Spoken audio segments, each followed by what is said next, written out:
So you've likely heard this before, but in times of uncertainty, one of the best places to invest your hard-earned cash is to invest it into hard assets. And there's no better hard asset out there than real estate. So if you've decided that 2023 is a year that you're going to buy property, this video is for you. So we're gonna dive into the top things that you must consider before buying a property in 2023. Welcome back to the channel. My name is Jordan Pyle and I'm your go-to Chicago real estate agent. My team and I have been servicing the city of Chicago and Chicagoland for the last 10 years. So if you're thinking about moving to Chicago, or maybe you already live here, but you're making a move throughout Chicago in 2023, well, definitely feel free to reach out to my team and I. You can text the number on the screen. That'll come directly into us and somebody from our team will get in contact with you within 24 hours. Also, there's a lot of good resources down in the description. Feel free to take advantage of all of those. And lastly, if this video has brought value to you today, please do us a favor and like, comment, and subscribe, and definitely turn on all the notifications by hitting the bell so that you can catch all of our future videos. All right, let's get into it. So you're buying a property in 2023, you've already come to that conclusion. Well, the first thing that you want to consider is all of the finances, right? So you're going to get connected with a lender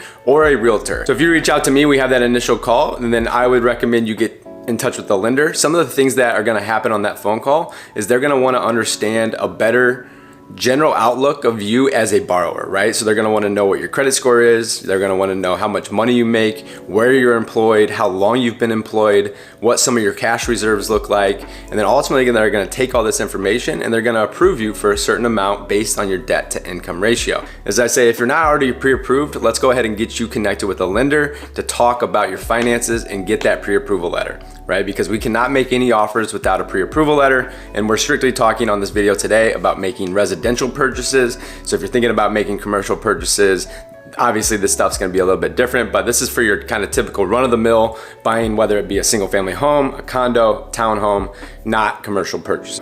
So in a simple example, if you make $10,000 a month in total gross revenue coming into either you, whether you're W-2, 1099, and obviously we can get into some details there. There's some differences on how you can qualify and get financing, whether you're a 1099 or you're a W-2 employee.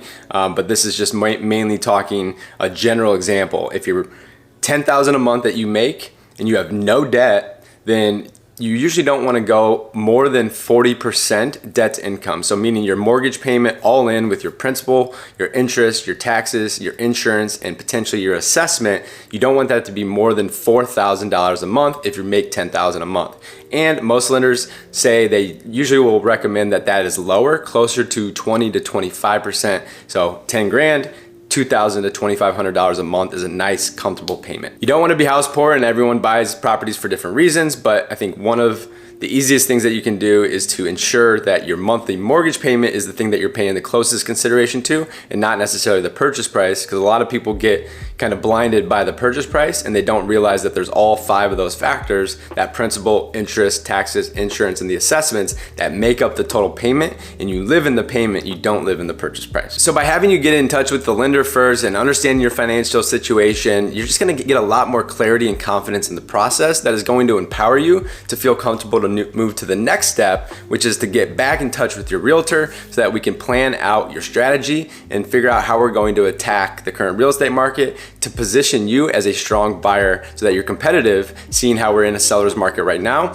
And most of the time there's more demand on properties than there is supply. So you're gonna run into multiple offer situations where you have to move quickly. So by having all your finances squared away and knowing exactly what you can afford up front, this is going to allow you to move quickly through the market and to be nimble so that we can find you the best property. The second thing you want to consider is location, location, location. This is something that is always going to make or break your real estate investment. If you're buying in an area, you want to consider a couple of different things, right? You may just be buying for lifestyle. If you're just buying for lifestyle, then you may want to live in an area that's a little bit more stabilized. Somewhere like in Chicago, this would be somewhere like a Lincoln Park, right? There's not a lot of room for appreciation. It's kind of already been built up. There's not a lot of like new big attractions or developments coming to the area that are gonna just completely inflate home values. However, it's a nice stable investment, right? So even in times of decline in the market and in times of appreciation or general kind of upward trends, it's going to be a very stable market within 5% in either direction, right? So that may be your strategy and that may be what you're looking for.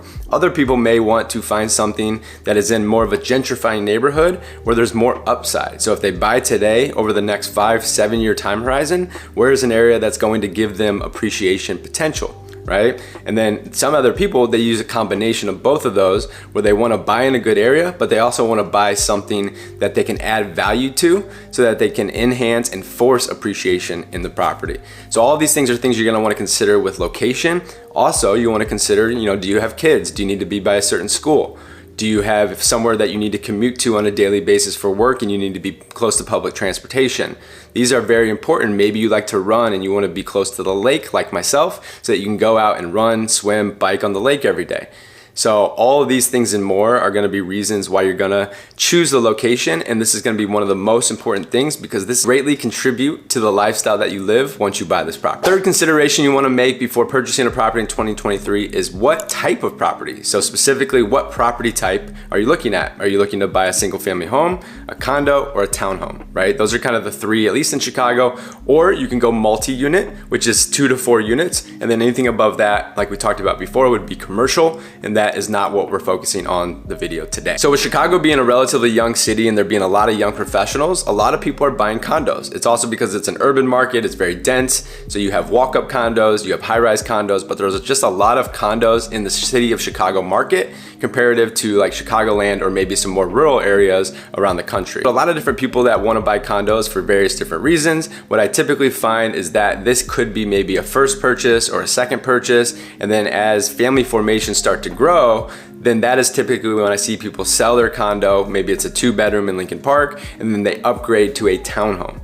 A townhome is gonna be a little bit more vertical living, but you get a lot more square footage and it feels a little bit more like living in a single family home, except usually you share walls adjacent with the neighbors next door, right? But you typically have 3 or 4 different levels and you have that full building for you to occupy. So that is a townhome. Typically I see people buying townhomes when they can't yet necessarily afford the single family home in the area that they want to be, but they need more space and they want a little bit more privacy and the feel of a single family.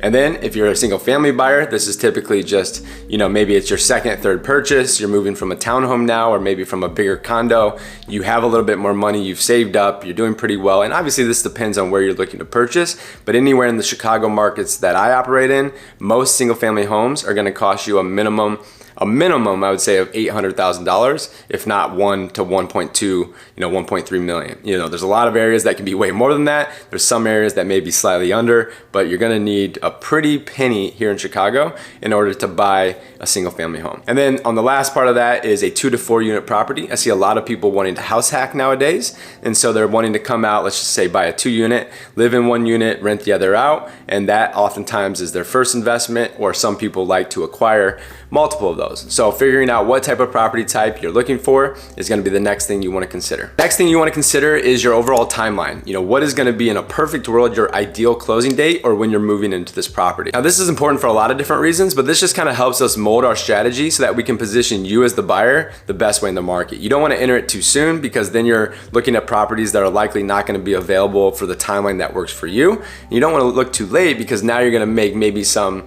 unreasonable decisions or maybe decisions that are not in your best interest because you feel like you're behind the 8 ball and you have to make quick decisions, or else something bad could happen on the other end because of poor timing, right? So just fully understanding, in a perfect world, what timing looks like, it allows me as your realtor to understand how I can best support you and how we can best approach your buying situation in 2023. All right, fifth and final thing that you want to consider when buying a property in 2023 is your future plans, right? How long of an investment is this? Are you going into this investment saying, hey, I want to live here for 2 years and then maybe I'm going to sell it, maybe I'm going to rent it out? Or are you going into this and saying, hey, I'm going to own this for the foreseeable future, maybe 7, 10 plus years, right? And this is very important right now, especially in a time where the market, it's going up and down. Ultimately, I see it still continuing to rise just because we have no inventory, so home values are probably still going to appreciate this year.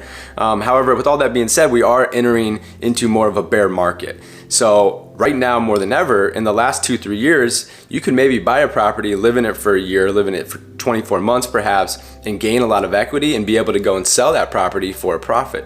Now, if you buy a property, you have to buy it with the intention, in my opinion, you're gonna be in that property for a minimum of 3 years, but even better, 5 years, so that you can ride out any changes in the market that may be coming down the pipeline in the near future. So there are closing costs associated with buying a property and selling a property, right? And then when you're selling a property, you're the one that's paying the commission.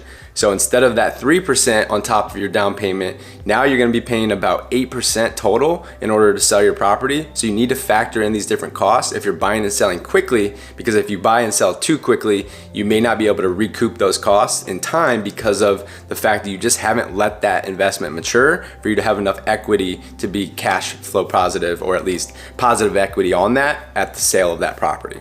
So there's other things you want to consider in terms of future plans, like if you want to buy the unit, maybe live in it for 2 years, but hold it and rent it out. You need to make sure that the building allows you to do that. There are a lot of rental restrictions in Chicago, and there are just a lot of buildings that just outright don't allow rentals. So you need to make sure that worst case scenario, you're forced to have to move out and rent that property, that not only can you rent it, but you can rent it and either break even or slightly cash flow positive on a monthly basis. So those are the 5 things that you need to consider before buying a property in 2023, among many others. And so this is just kind of the tip of the iceberg to get you started, to get you thinking about some different things that you may want to consider before embarking on that journey. But if you want to take it to the next step and you're thinking about buying a property, even if you're not in Chicago and you're buying somewhere else in the country, I have a lot of trusted referral partners in pretty much every city throughout the country. So I can get you connected with a realtor or a lender that can help you take this process to the next step to get you prepared to actually get out into the market and find a property. And if you're moving to Chicago, we're getting tons of calls, texts, and emails from people just like you every single day and every single week that are moving to Chicago, and they need some boots on the ground expertise to help them in that process. My team and I have been doing it for the last 10 years. We'd be honored to help you. Feel free to just text the number on the screen. We'll get in contact with you, chat more about your real estate goals, and set up a plan so that we can set you up for success when buying a property in 2023. So without further ado, if this has been valuable to you today, please do us a favor, like, comment, subscribe, turn on the notification bell, and share this with a friend, and we'll catch you on the next video. All right, peace.